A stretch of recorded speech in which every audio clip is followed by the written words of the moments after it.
Hi everyone, this is a update video just in case you wondered why I hadn't been so active on the channel in recent weeks. So if you're here for colouring or anything like that, this isn't going to be one of those videos. This is like a story time update video. So many of you will know that back in May this year, at the end of May, I went to Italy for my birthday and to sort of pay homage to the place in Italy where my grandmother came from, who sadly passed away a few years ago, and she was really close to me. So I arranged that trip so that we could go and see where she grew up. And I was a little bit nervous about it because I haven't travelled very much in the past sort of 17 years, especially not abroad. So I was a bit nervous, but I was also really excited, and I was in that mindset of don't let your nerves ruin it for you. Go and have a good time and you'll probably be fine. And for the first 2-3 days it was brilliant. I was having the time of my life. I'd done the flight absolutely fine. Everything was going well. I was going to sleep, waking up feeling fine, going out for the day, exploring the town, and everything was great, and I didn't feel anxious at all. In fact, as time went on with the holiday, it was less and less stress about anything, and because my experience up till then had been good, I wasn't expecting anything to go wrong. And then on, I think it was day three, woke up in the morning as usual. Decided that day we wanted to go and see a castle that my grandma had talked about quite a lot, and it was a car's ride away. It wasn't too far. So got in the shower, got my makeup on, did my hair, had breakfast, did all the same things I've been doing every day. And we actually left the hotel, went to the taxi rank. As I got to the taxi rank, I had a little bit of stomach discomfort, and I thought, you know, I'm gonna sit this one out. I'm gonna try and stick a little bit close to the hotel, because I thought, I don't want to be too graphic, but I thought I might need to use the loo. So I said, well, you lot go, I'll go back to the room. I got back to the room, and out of nowhere, out of the blue, started feeling really severely nauseous, like I was going to be sick. So I thought, right, worst nightmares come true. You've got a bug, you've picked something up. Even though I've been really careful, I drank nothing but bottled water, even brushed my teeth with bottled water. You know, I was being really careful, and everyone else was just being normal, just eating whatever, eating with the hands, you know. So yeah, it was really unlikely that I'd picked something up, but I thought I must have done. So took an anti-sickness tablet, took myself to bed. Anti-sickness tablet, which would usually have helped like years and years ago, didn't seem to make a difference whatsoever. I kept taking them every so often, and I was still feeling really horrifically nauseous, but I couldn't be sick. So I'm thinking, what is this? Where has it come from? And it was just getting worse and worse. So I was hoping that the next day it would have gone away, because the next day we were flying home, and I thought, there's absolutely no way that I can get on a plane in this state. You know, it was hard enough just being in my own skin and feeling like I was feeling, rather, you know, than having to go through the whole airport process and things like that. So I wake up the next day, feel exactly the same, if not worse. My sister got in touch with a doctor online that you could like Zoom call with in Italy, spoke English, and he could see over the Zoom call that I was shaking. I was kind of like moaning with it. It was just a horrible feeling, can't describe it, but it was the most nauseous that you could ever feel without actually being sick. I think sometimes being sick is a relief, because you often feel better after you actually throw up. And I've got no phobia against vomit at all, so I don't mind being sick. In fact, I would make myself sick if I thought that it would work and help me not feel nauseous. It's the nausea that I can't cope with. Anyway, so he said, I think you should go to the hospital. So off we go to the nearest A&E department, and I'm just feeling absolutely horrific. They want me to sit and wait, and I know, you know, how long it takes to sit and wait in A&Es. I couldn't just cope sitting there. It's such a horrible feeling. And I wasn't having a panic attack. I wasn't having an anxiety attack or anything like that. My heart rate was really slow. You know, I was breathing fine. In fact, I was trying to breathe through it. And it wasn't making any difference whatsoever. I was employing all the usual tactics that I would do if I felt a bit anxious, and none of it was working. So they got me onto a trolley and put me on a drip just in case, you know, it was something bacterial and I needed hydrating or whatever. But bearing in mind, you know, I hadn't thrown up or anything, so whatever. Anyway, they took some blood, did some tests. They said everything looks absolutely fine, apart from possibly your potassium is a little bit low, but nothing, you know, crazy low. So they gave me some potassium, and it was getting closer and closer to the time that we had to be at the airport. And it was getting to the point of I was either going to have to stay in Italy in the hospital alone, or I was going to have to just go. And I couldn't have afforded to redo flights and stay at hospital, and it wouldn't have worked. So I had to take I didn't take myself off the drip, but I had to ask them to take me off the drip so that I could leave. And so I came off the drip, got in a taxi. It was, I think, 45 minutes to the airport. I just kept my eyes shut the whole time, just felt horrific. You know, it's very hard to describe, but when you feel severely nauseous, like we're talking 11 out of 10, and you can't be sick to get that relief, and you're just at that level constantly for long sustained periods of time, it's so debilitating. I can't quite describe the level of discomfort that you're in. It's like if you can imagine the worst pain you could be in, but then equate that pain into a feeling of discomfort rather than actual pain. It was like that. It was like the nausea equivalent, or the discomfort equivalent of like a kidney stone or something horrific. I just couldn't cope with it. And no matter what I did, no matter what medicine I took, nothing was helping. Because, you know, usually years and years ago, I would kind of rely on the sickness medication, the anti-sickness medication, that when I started feeling a bit nauseous, I'd take one of them, I'd take myself off to bed for an hour, and I'd wake up and I'd be better. And it just wasn't working. So anyway, get to the airport, get through security, get on the plane. Well, even before I got on the plane was delayed, of course. So I was actually lying on the airport floor at the gate in a queue, but lying down on the floor because I couldn't physically stand up anymore. But I don't care, you know, when I'm in that normally I'm quite embarrassed about things, but when I'm in that state, nothing phases me. So I was like, I'm getting on that floor. So obviously got on the plane, got the plane home. I don't know how I did it, because I don't know how you're expected to cope and to function feeling that level of poorly. It was horrible. But anyway, got home, big long queues around the airport to get through security, blah, blah, blah. Then I had a 2-hour drive home. All the time just feeling absolutely horrible, but just glad that I'm nearly home. As soon as I got home, burst into tears. And then the next day, you know, I was thinking maybe now I'm home. If it is an anxiety thing, maybe now I'm home, I'll feel better tomorrow. No, woke up, felt horrific. It just was not going away. This is when I started trying to make myself sick, just to try and get rid of whatever it was that was making me feel so ill. Went to the doctors, told them all about it. They prescribed me, no, hang on, I'm getting ahead of myself. First of all, I started feeling worse. This was the second day after I got home. Somehow it started to get worse, which I didn't know how that was even possible. And I was frightened, and I'm not normally someone to make a fuss about things.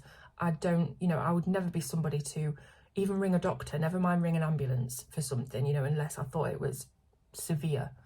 And I couldn't get through to my doctor. And it's quite embarrassing to say, but I did ring an ambulance, because I hate that, because especially in the UK, I think it's different in different countries, but you're conditioned to only ring an ambulance if it's life and death. But I felt, and I don't want this to be triggering, and I don't want it to sound, you know, like I'm overblowing the situation or exaggerating, but I felt that I could not stand to be in that state of discomfort for a lot longer. A lot of things were going through my mind, and when you are feeling sick and you can't really move from your position on the floor or wherever you are, you're trapped inside your brain. All you want to do is escape, and you can't because it's your body. It's not like, say, for example, if you're frightened of something external, you can run away from it. You can't run away from your feeling. And yeah, there was dark thoughts going through my head about how do I remain in this horrible discomfort, because it's just going on and on. There's no end. There doesn't seem to be an end to it. I wake up in the morning, it's there till I go to bed. So anyway, I rang an ambulance. I said, look, I'm feeling very, very, very nauseous. I need help. I need someone to give me some tablets or to try anything. Ambulance came, and again, they really made me feel like I was being a nuisance, and that is the last thing that I want. It's the furthest thing. That's what I hate. I would hate anyone to think that I'm, you know, purposefully or like a hypochondriac, making myself a nuisance to anybody in the medical field. But it was really dire. It was horrible. And I went off to the hospital anyway, sat in A&E for 5 hours. Very, very dismissive, the staff. And, you know, I'm not having a go, but I've been treated with nothing but disregard throughout this whole thing, whether it's doctors, hospitals. So sat there for 5 hours, finally got to see a doctor. He spoke to me for about 2 minutes. I told him that I'd tried this certain type of drug and it didn't work. He said he would give me something and send me back out to the reception, and about an hour later a young nurse came along with a IV injection of the exact same thing that I told him hadn't worked. But because I've been waiting for so long and I just wanted anything, something, I thought, well, maybe the one that they have in the IV is stronger. So I was like, okay, I'll have it. Didn't have an effect whatsoever. In fact, I think it might have made me feel worse. But I was just, there was nothing else they were going to do for me. And, you know, you go to the hospital or A&E and you say, I feel sick. It's not life or death. They're not interested. They're there to save your life, and rightly so. But I wasn't getting any help anywhere else. So I felt like that was my only option. So I go home, still feel ill, wake up the next day, starts again. And again, those dark thoughts are coming in because I've been here, there and everywhere, different hospitals, GP, blah, blah, blah. Nobody's willing to really help me. And it was just mentally quite disturbing to be in that state and not be receiving any empathy even.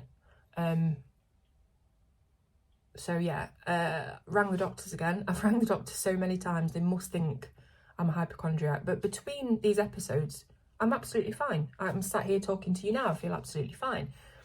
You know, I don't know. Anyway, went to the doctors, they tried me on a different medication. Went home, tried that. After I'd had a couple of doses of that, I started to feel very slight relief. Now we're talking about being 12 out of 10 down to about 8 out of 10. So we're not talking cure, but I started to feel a bit of relief, a little bit of breathing space, a little bit of head space, because when I'm feeling that nauseous, I can't think straight. It does something to you mentally. Now I know that the origin of nausea is in the brainstem, and I do believe it is as much a mental thing as a physical thing. When you have nausea, it almost shuts you down. It's so strange and very hard to describe unless you're somebody who's experienced it. But you just want to escape your own skin. You know, it's horrible. I had claw marks down my legs from where I was trying to ground myself, you know, by, I don't know. I was trying to distract myself, ground myself. Anyway, carried on with these tablets, but they really weren't making enough of a difference that I was able to function properly. Went back to the doctors, tried a different tablet. This was about 2 weeks, about 11 days after I first got the symptoms in Italy, and it had carried on for 11 days. It generally started to taper off a little bit. So I would wake up in the morning, I'd maybe be at a 6 out of 10, feeling sick. And then by the end of the day, it seemed to taper down and I'd feel okay in the evening. And that's how it went on. And then after about day 11, that's when I started to not feel so sick all the time. Now, in this time, I did lose weight. I think I lost, what did I lose the first time? I know that I lost half a stone in a week.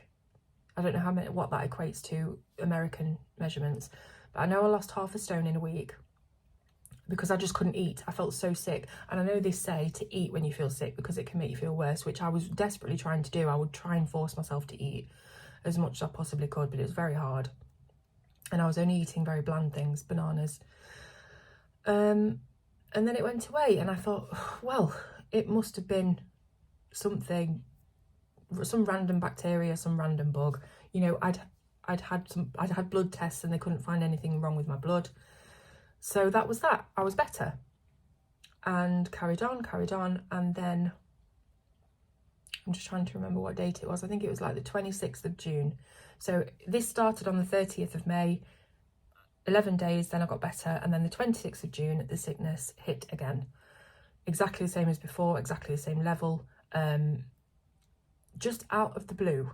And between times I wasn't anxious. I was completely shocked that it had happened in Italy, and that it had sort of ruined the first holiday that I'd had in 17 years, and this little holiday that I really pushed myself to go on, and it had happened and it had ruined it. But I was okay, you know, I was better, so I was getting over it. And then it started again. Obviously, I'm very, very scared at that point because it just keeps coming back, or it kept coming back. And the tablets didn't really seem to be helping. So I decided it might be a diet thing. It could be that I've got gastritis from the foods that I was eating in Italy, and it just kept coming back in waves, because I think that happens with gastritis. You can have flares of it. So I thought maybe it's like all the tomato sauce, you know, it was too strong on the stomach. I don't know. I was just clutching at straws. So I thought I'm going to go on a bland diet now. I'm going to completely change my eating habits, because my eating habits are pretty crap, to be honest. I just eat whatever I want. But I thought I'm just going to completely radically change what I'm eating. Sorry if this is so boring, by the way. I'm getting it out there for anybody that's interested. So completely changed my diet. I was only eating 1 ingredient foods, which is like plain chicken, nothing on it, no sauces, vegetables, broccoli, cauliflower, asparagus, carrots, because they're kind of the only vegetables that I like. Everything that I was eating had a pH of over 5, because I read about gastritis and I read that you should keep your stomach alkaline, things like that. I completely went the full hog and did it all. And most days I was just eating the same thing over and over again, because I don't really have that varied of a diet. I don't like fish. But I kept that up for about a month and a half. And again, after the 11-ish days, I felt better. And I thought, right, I also gave up vaping, and I also went on double the PPIs that I usually take. So usually I would be on like 20 milligrams a day of omeprazole for acid reflux. I've been on that for years. So the doctor said that I should start taking another one. So I was on that. I'd stopped vaping and I'd sorted my diet out. So I thought, that's got to be it, done. And it was absolutely fine up until the 2nd of August. And today is the 31st of August. So 2nd of August, start feeling sick again. And I had not deviated from that diet whatsoever. I'd been so good, and it was really, really hard, because basically eating's like my one love in life. So it'd been really hard to do that, but I'd stuck to it. And it came back. So the second time it happened in June, I managed to twist the doctor's arm to send me for a camera down the throat, just to see if there was anything going on. And I was still waiting for that to come through, and they messed up my my referral. So should have had one a while ago, didn't. And eventually I got one, and I had it done yesterday, and I'll talk about that in a minute. But yeah, so it came back on the 7th of August. It lasted 2 weeks this time, so it was like 15, I think it was 15 days, so over 2 weeks. And I just can't understand it. And all the doctor keeps saying is anxiety, which fair enough, if it's anxiety, it is. But I've been through some periods of my life which have been really, really difficult, very hard things to deal with, and times when my anxiety was, you know, the stress was through the roof. And I've never ever felt like that, ever. even at the height of my phobia, like years ago, I never felt that ill for that long.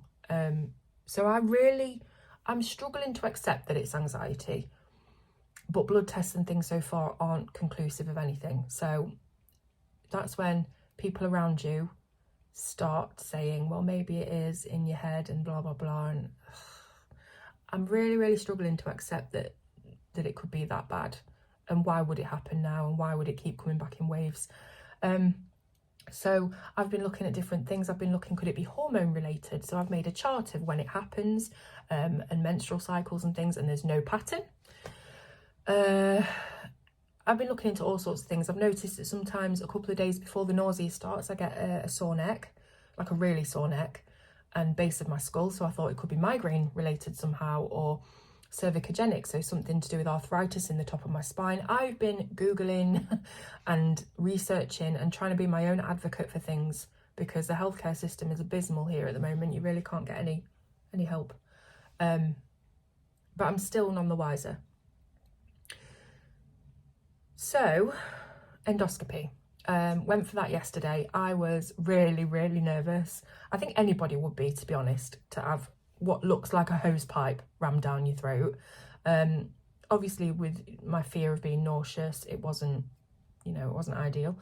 So I was really worried about it. So I'm just going to very quickly go through what happened, because I think it's really good to tell people about these experiences. Maybe if you're due to go for one and you're quite nervous about it. I had a very good experience.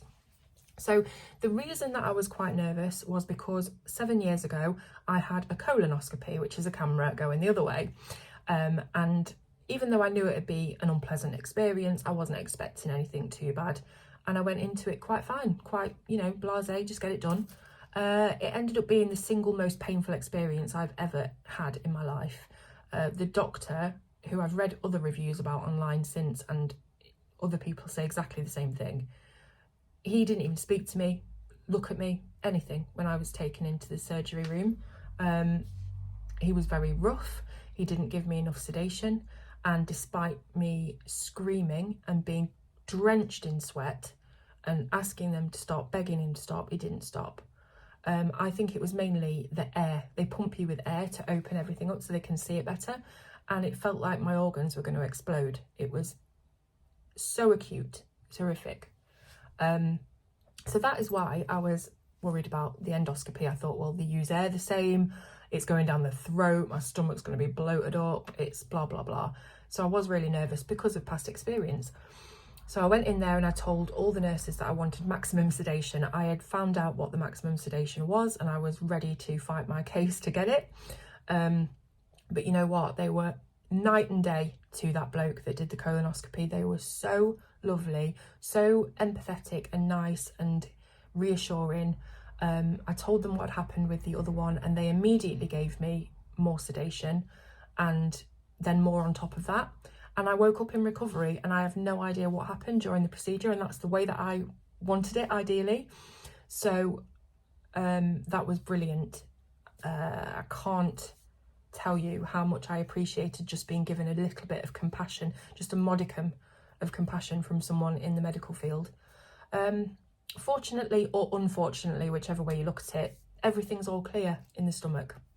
So obviously that's fortunate in the way that there's nothing seriously wrong with me, but it's very frustrating because I really wanted to have something tangible, something physically visible that would explain and justify why I've been feeling so ill, and almost that I can throw in people's faces and be like, see, I told you, it's real. Whatever it is, it's not in my stomach. So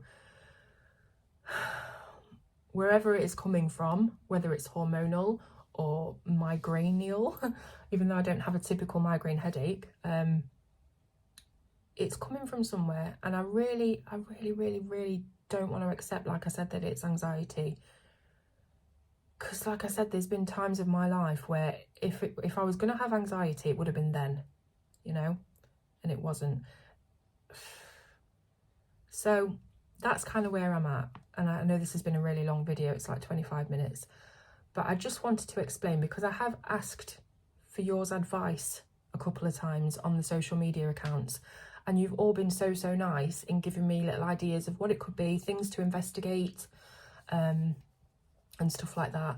In fact, I had my iron levels checked, and I'm going to go off on a tangent again now, but my my iron level, they call it ferritin, and my ferritin level is 20, and I can't remember now what the numbers are supposed to be. No, I can't remember, but it's quite low.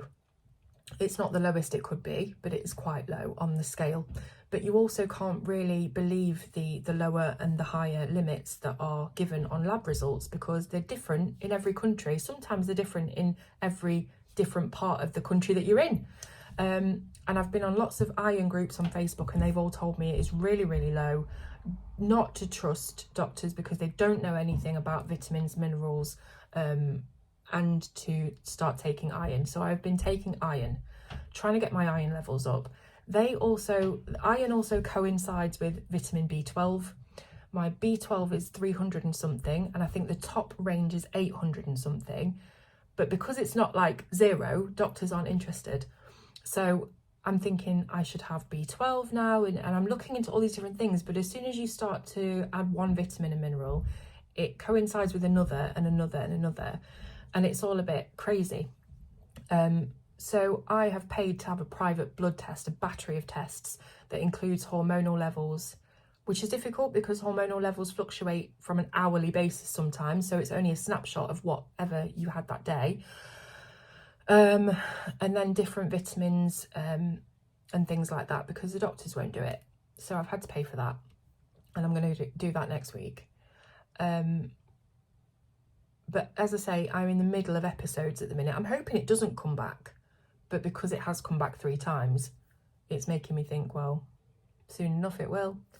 I'm trying to think positive, but I was trying to think positive about a lot of things, especially Italy, and it didn't turn out. So I'm trying my hardest to be positive about it, but I just can't explain how awful it is. I would rather have anything else on this planet as a feeling, even pain, than that, for that long and sustained and at that level. So yeah, anyway, that's where I'm at the moment, and I just want to say a massive, very genuine and heartfelt thank you to everybody who commented on those posts on social media where I wasn't talking about colouring, I was talking about medical stuff, and it's like, why are you doing this on your public page? It's because I know that there's an awful lot of you out there that watch me, and maybe people would say that that's taking advantage of it by asking for advice on other things. But the way I saw it, you're all my friends, and I know that you care about my well-being, and I care about you. And if I could offer any advice to anybody, I would. And I knew that you guys would want to help me, and you don't want me to be, ill. So that's why I did it, even though I felt a bit about doing it. But yeah, massive thank you to everybody that commented and was just there for me, really. Oh, I also tried hypnotherapy, because when I was being told it's all in my head, I paid for hypnotherapy. Didn't do anything. I've been through cognitive behavioural therapy before. I have tried meditation. I've tried yoga. Excuse me. I've tried acupuncture. I went to an osteopath. I've tried doing all the normal things that you would do for anxiety. But as I said, even when I'm at the worst, my heart rate is fine. The doctor wanted to give me beta blockers. No point. Heart rate's fine. I'm breathing slowly, So I don't know. Anyway, I will stop now. And again, just say thank you for listening. And I appreciate you sticking by me. And I'm trying to do videos. I get quite depressed with this nausea. It's almost like it has a depressive effect on the brain, and you start feeling really not good mentally. And then when I come out of it, it takes me a bit of a while to start feeling okay. And then I get back to sort of normal, and I start making videos again. So yeah, I'm hoping to do more videos, and yeah, I'll stop talking now. So thank you so much for watching. Any comments, questions, leave them below, and I'll see you on the next one. Bye.